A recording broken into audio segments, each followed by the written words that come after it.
Oui, je vais prendre la peine de partager le direct là d'abord. Voilà. Je vais partager ce direct.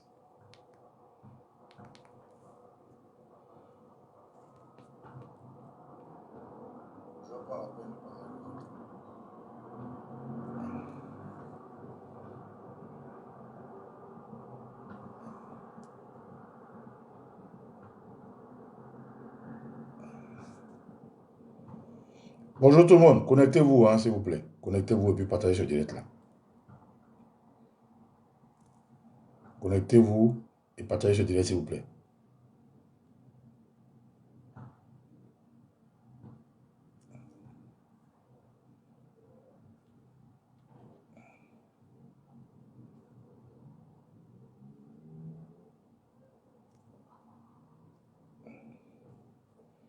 Voilà. Bobby. Partagez le direct, s'il vous plaît. C'est très important.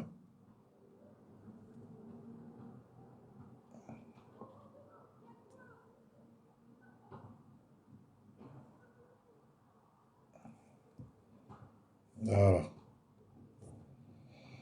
Pour celui qui connaît, celui qui se fait appeler Zadi Djedje, s'il y a quelqu'un qui est connecté sur direct en ce moment, qui connaît Zadi Djedje, envoyez-lui ce direct là. En attendant que vous lui envoyez le direct, moi je partage. Je vous demande à vous aussi de partager au cas où vous ne connaîtrez pas l'individu de façon personnelle. Comme nous savons que les réseaux sociaux vont vite, comme nous savons que c'est une toile d'araignée et que par personne interposée, on peut passer un message, partagez en attendant qu'il y ait quelqu'un qui soit connecté à vous et qui reçoive ce message qui envoie à Zadi Djedje. Donc permettez-moi de partager.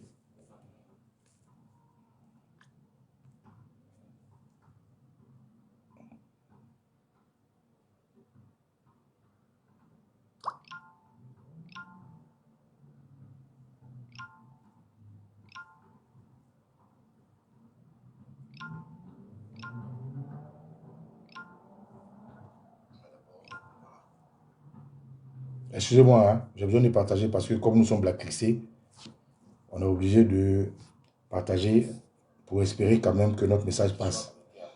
Ce que nous faisons, c'est pas...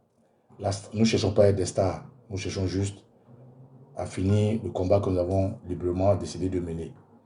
Or, ce combat est une lutte d'information, une lutte de motivation, de galvanisation, une lutte de dénonciation.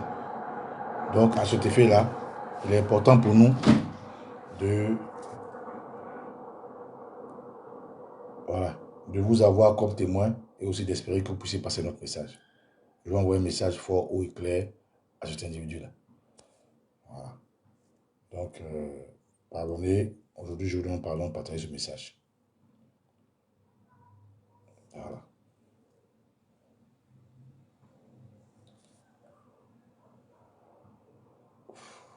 Voilà. C'est bon.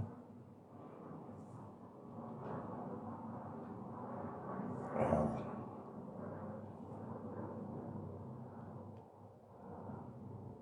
Ok. Partagez le message. Si quelqu'un connaît Zazie Djedje, bipez ce gars-là. Voilà. Parce que je pense que voilà, c'est... Bon, bref, je ne vais pas trop voilà, m'emporter pour ne pas faire ce que j'ai envie de faire.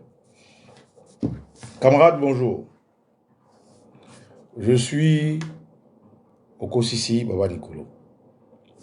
Pour ceux qui se connectent pour la première fois sur ma page de communication, je suis un patriote. Et plusieurs fois, j'essaie d'expliquer aux Ivoiriens que moi, la crise de la Côte d'Ivoire, je ne l'ai pas vécue de l'extérieur. Je l'ai vécue de l'intérieur. En 93 ou 92, je peux me tromper, quand les étudiants, c'est en 90, non? Excusez-moi des dates, hein, je suis très fâché. Donc, ça fait que ma raison est affaissée par rapport à mes émotions. Donc, excusez-moi. Voilà, je fais l'effort d'être calme pour pouvoir passer mon message. L'année où le président Laurent Gbagbo a été solidaire des étudiants sous le même Théo Sassano Ouattara, j'étais en Côte d'Ivoire, j'étais élève en Côte d'Ivoire. En 1993, quand le président Oufou est mort, j'étais en Côte d'Ivoire, j'étais élève en Côte d'Ivoire. Lorsque le président Nicolas Bédier est venu au pouvoir, j'étais en Côte d'Ivoire, j'étais élève en Côte d'Ivoire. Tout ce qui s'est passé jusqu'à 1999, quand le président Henri Konan Bédié a été chassé, j'étais en Côte d'Ivoire, j'étais élève en Côte d'Ivoire. J'ai oublié de dire que lorsqu'on criait au feu voleur, nous étions bambins. Nous avons pris les rues. En 2000, lorsque le président Laurent Gbagbo a gagné les élections et que le général Guèye a refusé de lui donner le pouvoir, j'étais en Côte d'Ivoire, j'étais élève en Côte d'Ivoire. En 2002, lorsque les terroristes ont attaqué la Côte d'Ivoire et que ceux qui les ont envoyés, l'Occident, a décidé de les baptiser rebelles, j'étais en Côte d'Ivoire, j'étais élève en Côte d'Ivoire. En 2004, lorsque à Marcoussis, on voulait déshabiller le président Laurent Gbagbo, j'étais en Côte d'Ivoire, j'étais élève en Côte d'Ivoire. Jusqu'à 2011, où le président Laurent Gbagbo, vis-à-vis de ce qu'ils ont appelé démocratie, qui est en réalité un business des plus forts, a été bombardé. J'étais en Côte d'Ivoire, j'étais plus élève. J'étais un adulte plein. Et c'est librement que j'ai décidé d'être aux côtés de mon peuple. Naturellement, bien avant cela, j'ai laissé mon travail. Et je dis, je le répète, j'étais transitaire en Côte d'Ivoire. J'ai laissé mon travail. Pas parce que je le voulais.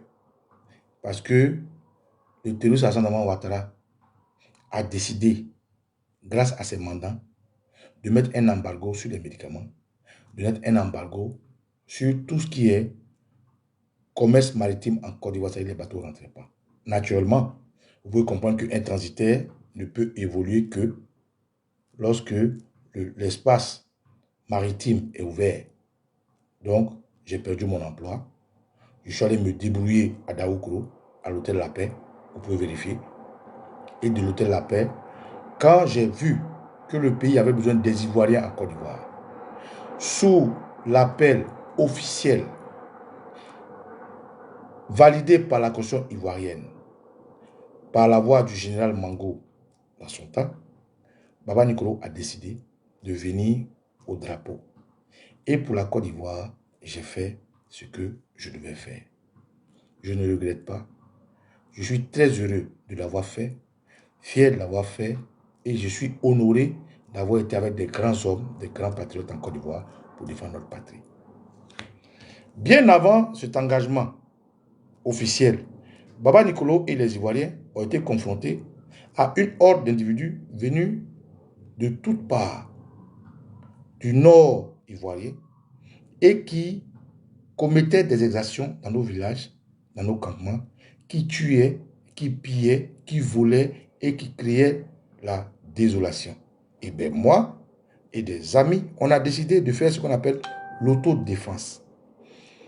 Délibérément, avec toute notre liberté, en parallélisme avec notre constitution, qui dit que lorsque la Côte d'Ivoire est attaquée, tout Ivoirien, tout citoyen ivoirien a le droit de défendre son territoire. Les grandes nations, aujourd'hui dites démocratiques, ont connu des moments où des citoyens, de façon libre, ont décidé de protéger leur territoire, leur terre, leur famille et j'en passe. Et ça s'appelle en bon français créer une milice. Aujourd'hui, l'expression milice est mal utilisée en fonction de d'où on regarde. Les gens pensent que l'expression milice est relative. Non. L'expression milice n'est pas relative. Un milicien est un citoyen, un patriote qui s'érige en défenseur d'un espace bien précis, qui est souvent en position d'autodéfense lorsqu'il y a une crise et plus grave, une guerre. Donc, l'expression milice ou milicien n'est pas un mot péjoratif et je le revendique. Baba Nicolo, les gens disent par amalgame que les miliciens de Gbagbo n'avaient pas besoin d'avoir des miliciens. Gbagbo avait une armée. Gbagbo n'avait pas besoin d'avoir des mercenaires. Gbagbo avait une armée. Gbagbo n'avait pas besoin d'avoir des forces parallèles à l'armée. Gbagbo avait une armée. Il était chef d'État, chef des armées. Donc, par amalgame, pour manipuler l'opinion, pour travestir les faits, des gens veulent nous faire passer, nous, qui avons été dans nos hameaux, dans nos campements, protecteurs de nos terres, défenseurs de nos parents, comme étant des personnes, comment dirais-je, des mercenaires. Parce qu'ils font l'amalgame entre miliciens, qui n'est pas un mot péjoratif. Même si les pétins, ici, en Europe, l'ont utilisé contre leur pays, aux États-Unis, on fête les miliciens, on les valorise, on les respecte, et dans beaucoup de pays, j'en passe. Donc, je revendique et je le dis, si l'entendement de certaines personnes sont un peu trop souples pour comprendre cette expression, je revendique la fierté d'avoir combattu autour de patriotes, autour d'Ivoiriens qui ont décidé de protéger ça et là leur terre. En bon français, ça s'appelle une milice. Ça s'appelle un milicien. Un milicien, pourquoi? Parce que nous posons des actions qui sont parallèles à la force régalienne. Nous posons des actions de justice. Nous posons des actions de protection. Nous posons des actions de sûreté pour protéger nos terres, qui est totalement reléguée et dévolue à l'armée, reléguée et dévolue à la police, reléguée et dévolue au FDS, reléguée et dévolue à la gendarmerie. Mais lorsqu'il y a une situation de guerre et que les structures de l'État ne peuvent pas faire face, il est normal que des Ivoiriens, des citoyens s'érigent en autodéfense pour protéger leur terre. Et la Côte d'Ivoire a connu la période où l'État était infiltré de toutes parts, où il y avait des terroristes dans le gouvernement, il y avait des terroristes à l'Assemblée nationale, il y avait des terroristes dans d'infiltration terroriste au sein d'un gouvernement. C'est une question très grave et complexe. Historiquement, il y a eu des cas, ou du moins des allégations crédibles, d'infiltration par des groupes extrémistes ou terroristes dans diverses structures étatiques, y compris des gouvernements. Ces situations peuvent prendre différentes formes. Infiltration directe. Des individus ayant des liens ou des sympathies terroristes pourraient chercher à obtenir des postes au sein du gouvernement pour influencer des politiques, recueillir des informations sensibles ou faciliter des opérations. Corruption ou coercition. Des membres du gouvernement pourraient être contraints ou corrompus pour aider des groupes terroristes, souvent sous la menace ou en échange de bénéfices financiers. Idéologie partagée. Dans certains contextes, des membres du gouvernement pourraient partager des idéologies extrémistes avec des groupes terroristes, ce qui peut créer des liens informels ou des collaborations. Pourquoi est-ce si difficile à prouver? De telles infiltrations sont extrêmement difficiles à prouver publiquement car elles impliquent souvent des opérations secrètes, de la dissimulation et des réseaux clandestins. Les gouvernements eux-mêmes ont un intérêt à maintenir la confiance du public et peuvent être réticents à admettre de telles failles de sécurité. Conséquences potentielles. Si de telles infiltrations se produisent, les conséquences peuvent être dévastatrices. Compromission de la sécurité nationale, accès à des informations classifiées, planification d'attaques, érosion de la confiance publique. Le public perd confiance dans ses institutions. Entrave à la lutte antiterroriste. Les efforts pour combattre le terrorisme peuvent être minés de l'intérieur. Si vous avez en tête un cas spécifique ou une région particulière, n'hésitez pas à me donner plus de détails pour que je puisse vous fournir des informations plus ciblées. Merci beaucoup. Ce que vous venez de voir est ce qu'on appelle Siri. C'est sur Google.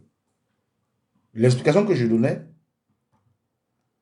a poussé Siri de mon deuxième téléphone à s'intégrer dans ce que je dis, pour accompagner mes dires, pour corroborer mes dires. Donc aujourd'hui, quand des gens par amalgame disent les miliciens pro Gbagbo, non, il n'y a jamais eu de miliciens pro Gbagbo. Il y a eu des miliciens, des patriotes ivoiriens. C'est ça le bon terme. C'est ça la vérité. C'est ça qui est vrai. Il n'y a pas eu de miliciens Ouattara. On dit Ouattara. Ouattara n'avait pas de miliciens. En tant que qui Ouattara doit avoir des miliciens? Ouattara n'était pas armement installé au pouvoir quand on se battait. Quand on dit les forces pour Ouattara, mais c'est une hérésie de la raison. C'est une manipulation de l'information. C'est du terrorisme de communication. Mais Ouattara qui n'est pas chef d'État, comment ça se fait que des médias du pays démocratique acceptent qu'on dise Ouattara et ses forces? Ça n'a pas de sens. Mais parce que la Côte d'Ivoire était attaquée par l'oligarchie mondiale, par l'impérialisme, par la France-Afrique. Et l'iceberg de cette France-Afrique s'appelle le terrorisme Alassane Ouattara. Donc naturellement, tout ce qui n'est pas acceptable chez eux, ils ont voulu l'expérimenter en Côte d'Ivoire. Et voilà comment des gens comme Vanicolo, des centaines d'Ivoiriens, que je salue tous, où qu'ils soient, dont je salue la mémoire pour ceux qui n'existent plus, dont je salue l'handicap pour ceux qui sont handicapés, mais qui ne parlent pas, les anonymes, pour leur dire, soyez fiers de ce que vous avez fait. Ils ne vont pas ternir notre image. Parce que être milicien n'est pas un mot péjoratif. Être milicien ne peut être un mercenaire. Être milicien ne peut être un assassin. Être milicien, c'est celui qui aime sa patrie, un patriote. Et d'ailleurs, les gens sont plus à l'aise pour dire je suis patriote, mais ils ont honte de dire je suis milicien. Quelle est la différence entre un patriote et un milicien? Un patriote, c'est celui qui aime son pays. C'est celui qui protège son pays. Le milicien, qu'est-ce qu'il fait? Il protège son pays parce qu'il aime son territoire, parce qu'il aime son pays. Donc, c'est des jeux de mots. Mais Baba Nicolo est fier et je le revendique haut et fort. Je suis un milicien. Je me suis battu pour mon pays contre des individus qui n'étaient pas en droit d'avoir des armes, contre des mercenaires de Alassane Ouattara et de la France, contre des terroristes qui sont venus attaquer mon pays, qui ont imposé la guerre à mon pays. Et moi, en tant que citoyen ivoirien, conformément à la Constitution, j'ai protégé mes terres et je suis fier d'être un milicien et je suis fier d'avoir fait partie de la milice qui s'est battue pour la Côte d'Ivoire. Donc, je le revendique et je demande à tous les camarades qui ont honte parce que les gens mettent dans leur esprit que cette expression est maléfique, de se dévoiler, de se réintégrer, de me contacter. Je vous explique ça pour vous dire quoi?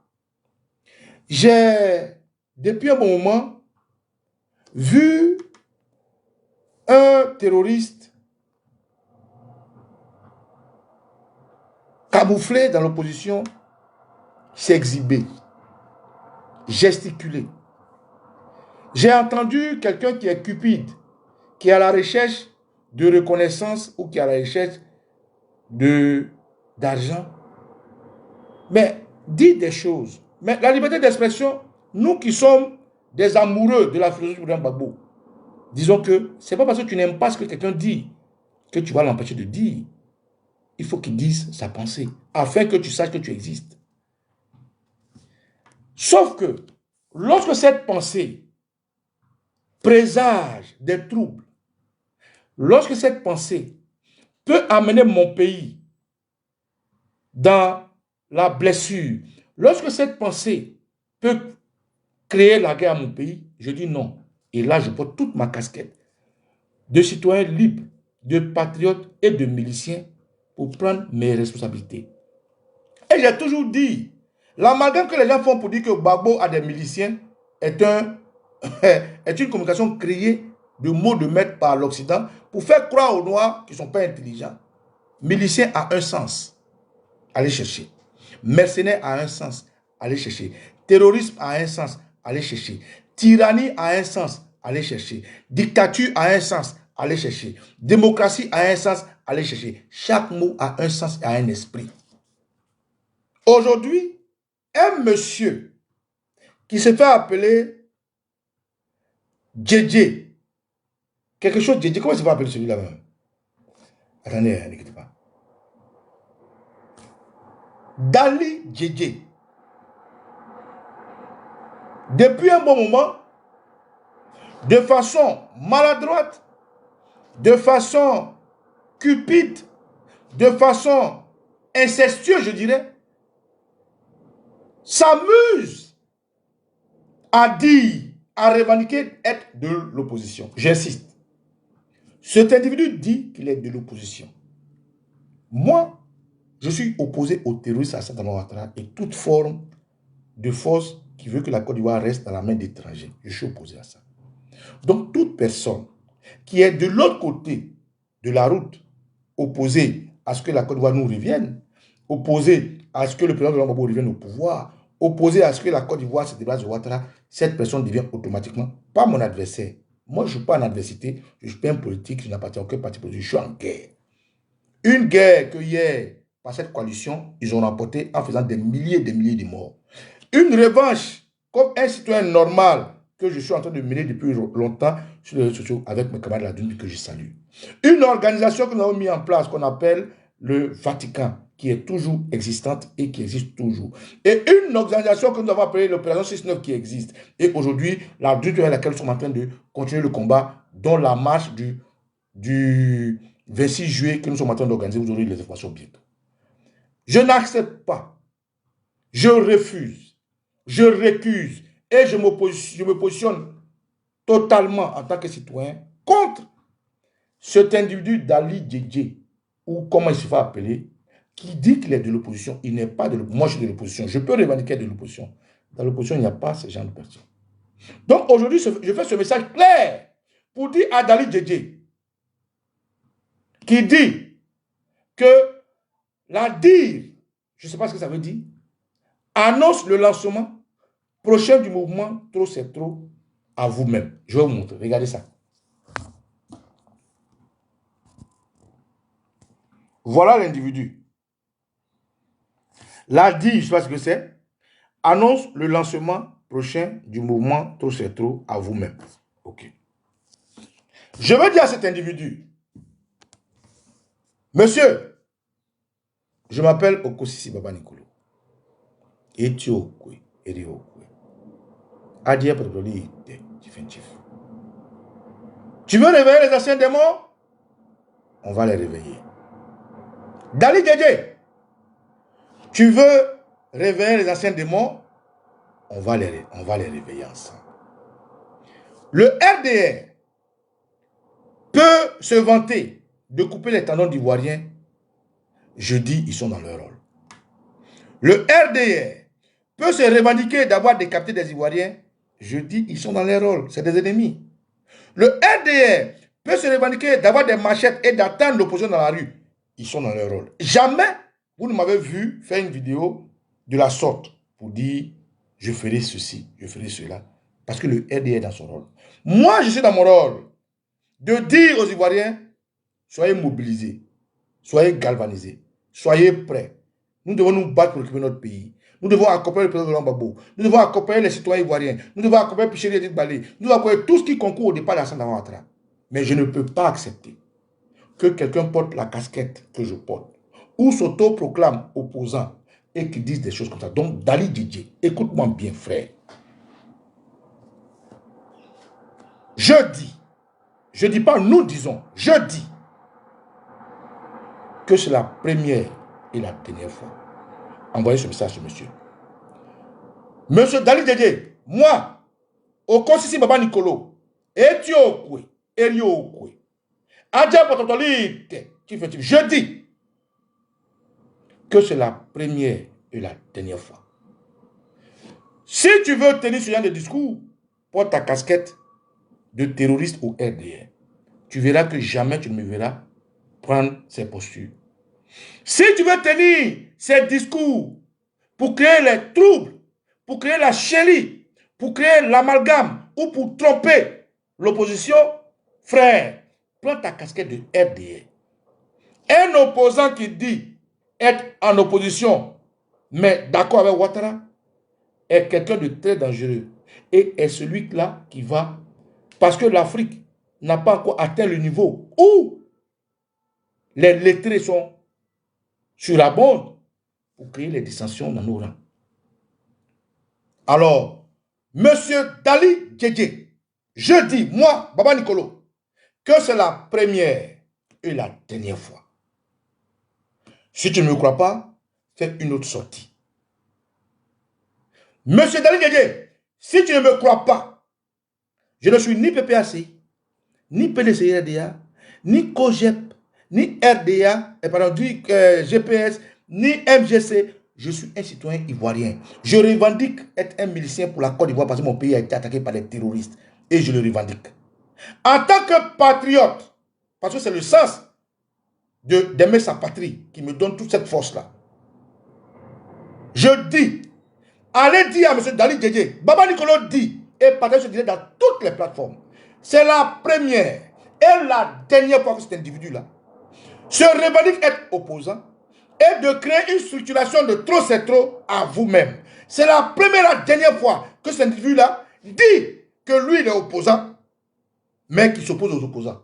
Je dis, moi je dis, la prochaine fois que tu vas sortir encore pour dire tes balivernes, fais attention à tes arrières. Si tu ne me crois pas, reste en ligne, je vais te montrer quelque chose.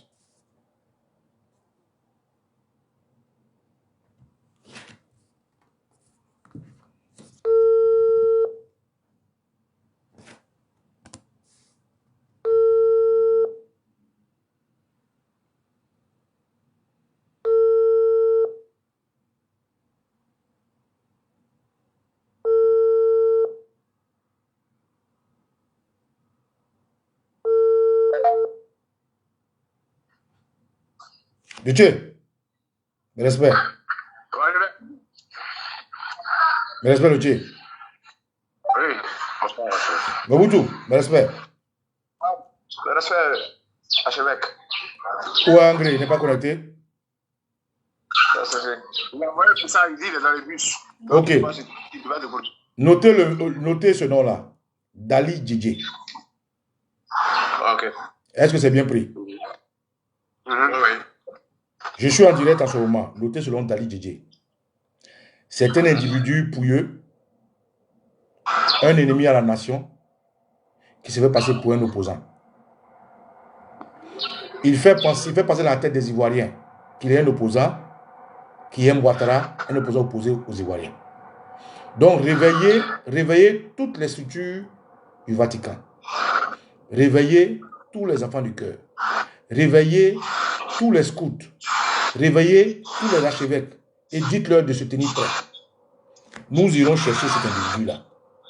S'il pense que lui, le terroriste Alassane Ouattara va donner les moyens d'être dans un bunker qui soit prêt. Après ce direct-là, nous allons faire une réunion très importante. Le code sera Dali Djidje. Est-ce que vous avez compris? Est-ce que c'est bien pris, Mobutu? Le Tché, c'est bien pris? Nous allons partir chercher cet individu chez lui. Et je le dis en direct pour qu'il comprenne que moi, je m'appelle le Kosi Boba Nicolo. Et que ma patience, mon intelligence, mon patriotisme, ma bonne conduite a des limites. Et je le dis en direct, en modo pour que tout le monde sache. Monsieur Dali Djidje, c'est la première et la dernière fois que je vous vois faire une vidéo dans le corps de l'opposition. Vous pouvez voir une vidéo sur votre RDR. J'en ai cure. Parce que cette guerre, elle est métaphysique, elle est physique, elle est spirituelle. Ne venez pas encombrer l'esprit spirituel de nos combattants. Donc, le Vatican, je vous dis le code, c'est Dali Djidje. Réveillez toutes les structures. Je prendrai attache avec vous très bientôt. Et je tenais à vous appeler comme ça, pour qu'ils comprennent qu'on peut être placide sur des choses comme les éléphants. On peut suivre la lutte comme les leaders le mènent. On peut rester en train de nous battre. On peut éviter de trop parler, mais à un moment donné, il faut dire trop, c'est trop. Et ce Dali Djidje, c'est votre code. Et ça, le caporal chef que je suis là, je vous le donne. Prenez toutes vos dispositions. Prenez toutes vos attaches. Il faut me trouver où cet individu se trouve. Nous allons lui montrer que si il est RDR, qu'il soit RDR. S'il est opposant, qu'il soit opposant. On ne peut pas jouer le chien et à la souris avec nous. Message est pris. Bien noté. Est-ce que le message est pris? Bien noté, c'est bien parti. Allô, à tout à l'heure. Camarades, je fais ce direct en direct. Sciemment. Je le fais en direct pour que ça serve de leçon à tout le monde. Moi, je suis comme vous. Moi, je n'ai plus de vie. Je suis tout à fait dévoué à la vie de la Côte d'Ivoire. Je ne vais pas accepter que où nous sommes arrivés à la fin de ce combat spirituel, longuement spirituel, gravement spirituel, des gens viennent jouer avec notre spiritualité. Je dis non. Et ce qu'il fait, il porte atteinte à la structuration de notre combat spirituel qui se met en place pour que les Ivoiriens se mettent ensemble. Voilà pourquoi je fais ce direct à cette position-là.